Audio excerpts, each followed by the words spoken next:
জানোস তিলামন্টি হ্যাঁ দিদি তরকারি দে মানে এত মানে অস্বাদ তরকারি হয় মানে তেল মশলা একটা মধ্যে না জানোস না ফাটতে আমার খাওয়ান লাগে তরকারি তো না ফাটতে খাও কে লিগা লাভ নাই কিতা কইতাম তোরে মানে কিছু কইতেও পারি না দিয়া যায় তরকারি বুঝছিস নি মানে কইলে তো মনে কষ্ট নিব বুঝছিস এলে কিছু কইতই না একটা ভালোই লাগে না তরকারি জানোস নি মানে কিতা কম বড় বইন তো বুঝছিস না এদিকে তাই নিয়ে এত কষ্ট করে তোমার তরকারি রান্না করে দিয়া গেছে আবার তুমি পিছনে পিছনে বদনামও করতাছো। আরে বাবা বলতাম টলতাম কিছু না বুঝছিস না স্বাদ হইলে তো খাওয়ান যা না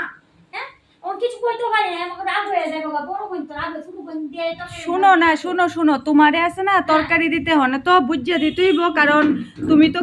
খাইবা আর কষ্ট করে রান্না করে দিও যেমন আবার বদনামও করবা আমারও জন্য কত বদনাম করো পিছে পিছে। আরে তেল মশলা কম দে তো লিগা না বুঝছ না কি লিগা আমি তো তেল মশলা বেশি খাই তো কিতা গো কি দিছে কিতা কইতেছো তোমরা আরে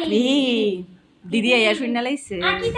কিতা কইতাছে তোমার নাম কিছু না তুমি তরকারি দিয়ে গেছো কতরি তরকারি স্বাদ হইতো না আমি কেমনে খামু তরকারি আচ্ছা আচ্ছা একদম যা যা হ্যাঁ একদম এটা হলো নি